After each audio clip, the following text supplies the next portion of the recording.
Good morning, good afternoon, good evening, and welcome to today's Caffeine for the Soul.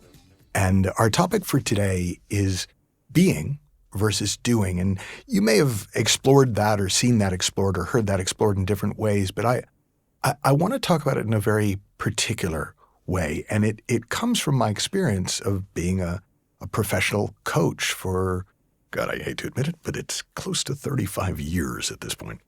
And one of the things that I've really seen in that time is that people come to me as a coach, and the tendency is they've self-diagnosed their problem. And because once you diagnose the problem, the solution is obvious. So if you think the problem is fear, the solution is going to be overcoming fear. If you think the problem is your childhood, then you're going to have to find a different way of processing or handling your childhood. If you think the problem is your diet, then you're going to change your diet. So in other words, how you define the problem predetermines where you look for the solution. So most people, they've self-diagnosed their problem, and they come to me for help implementing the solution. So to pick the diet example, they've decided that the reason that they're overweight is that they're eating the wrong food, so they want, a coach to help them start to eat the right foods. Or they come thinking, well, the problem is I procrastinate, so I want my coach to help me be more disciplined and take more consistent action. Or they think the problem is they're cowardly, so they want their coach to help them be brave. But the problem with that is human beings are terrible at self-diagnosing their problems. So if I, as a coach, actually try to help them implement a solution to a problem that isn't really the problem, I'm doing them a huge disservice. Now, there are really only a couple consistent problems, consistent things that people are up against. Now, the first is too much noise in head. Pretty much every human being overthinks life. So one sort of universal solution is just settling down. Everybody does better when they settle down.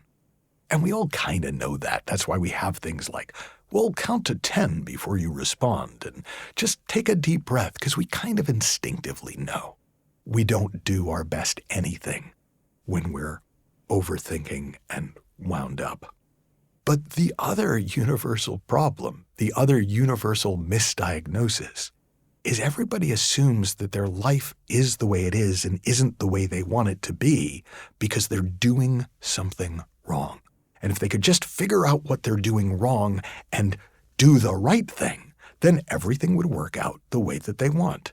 And one of the most extreme examples of that I ever had was a potential new client who was a referral. So I offered to do a sort of a free introductory session with them, and it kind of also for me to get to know them a bit. And at a certain point, they stood up and they screamed at me, "Just tell me what to do and I'll do it." And the problem was, their problem wasn't a doing problem. It was a being problem. Not that they were being the wrong person or they weren't being the right way, but they were coming from the wrong place inside them. They were coming from memory. They were coming from their conditioned mind. They were coming from their ideas about life instead of from themselves, from their inner quiet, from their presence, from the realm of possibility. Now, if you're convinced that the reason you're not as successful as you want to be, the reason your relationship isn't as happy as you'd like it to be, the reason that your work isn't going as well as you think it should, the reason the world isn't the way it is because you or somebody else or everybody is doing the wrong thing, and if everybody could just figure out the right thing to do and do that, then it would all work out. You're not even going to consider where you're coming from. And there are way too many people who are way too happy to tell you what you should do instead. If you decide that's your problem and you look for somebody to help you find the right thing to do, I guarantee you will find 1,000 people willing to help you for free or for cost and tell you what you should be doing instead. They're called the experts. But here's the problem. Most expertise is just what somebody heard that kind of worked for them, or something that did work for them but doesn't necessarily work for everybody else, because, and here's the second part, you're the only expert on you. You're the only one who has to live your life. You're the only one who can feel if something works for you or if something doesn't work for you. You're the only one who knows if something makes sense to you or something just doesn't make sense to you. So with the best will in the world, the best experts can only give you their best advice. And the problem with advice is when you really need it, you're usually so caught up in your head you can't hear it. And when you settle down and you get out of your head, you don't really need it because it will occur to you what to do. Recently, I saw the latest Mission Impossible movie, and I've loved the franchise, the Mission Impossible franchise. And one of the things I've loved about it, and I've done podcasts about this before, is whenever they get stuck with like disarming a nuclear bomb or saving the world from terror, somebody always says to them, "What are you going to do?" And Ethan or one of the team always goes, "I'm working on it." Or in the latest movie, they just keep saying to each other, "Look, we'll figure it out. I know we're all about to die horribly, but we'll figure it out." So in that same way, when you go to that place in you, when you, as best you can, come from that quiet space within, that space before thought, that place in you that doesn't know, but knows that what you need will occur to you when you need it. What you need will show up in perfect timing. There's a wonderful model in a book called Are You Ready to Succeed by Professor Srikumar S. Rao. And I've gotten to know Srikumar over the years. And I love, he was a professor at Columbia Business School. He taught a course called Creativity and Business Success. And it was a very spiritual course, but it was actually the most popular course in the business school for the MBA program.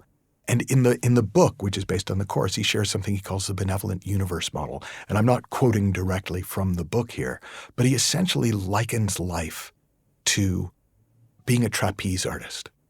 And that if you're a trapeze artist and you want to get anywhere, you know that you're going to need to let go of your trapeze to grab hold of the next one that's going to take you to the other side. Now, if you miss, you also know there's a net. So even though it might be scary the first few times, once you kind of get used to falling and realizing, oh, I'm still here, I'm still okay, I'm resilient, I'm made to bounce, you're more willing to let go. But the other thing you start to realize is life is remarkably well choreographed. And if you let go when it's time to let go, the next trapeze will be waiting for you right when you're ready for it. And we're made to live that way. We're made to live in real time, to come from presence, to be available to our own real-time responsive intelligence, our innate wisdom, our common sense in the sense that it's a sense that's common to us all of obviousness. It's like, oh, of course, I don't know. How did I miss this? Now I see it. And that come from that place of settled downness, that place of presence, that space of pure possibility is our essential being nature. It is who we are before all our thinking about and ideas about who we should be and who we ought to be and who we aren't, that we'd be better off if we were. It's you as you are, before all your opinions and stories and judgments about who you are. And when you come from that place, when you be who you are, whoever that is, you'll find that you do really well, regardless of what challenge you might be facing. Now, if you want to go deeper into these ideas, into what I call the inside-out understanding, I encourage you to check out the Inner Circle Platinum at michaelneill.org/ inner circle. And you'll find just a vast array of conversations about this realm of being versus doing that we'll talk about it in different ways with different examples in the context of business, in the context of health, in the context of relationships, in the context of your life. So if you're interested in learning more and going deeper, go to michaelneill.org/inner circle. Have fun, learn heaps, happy exploring, and I'll talk with you soon.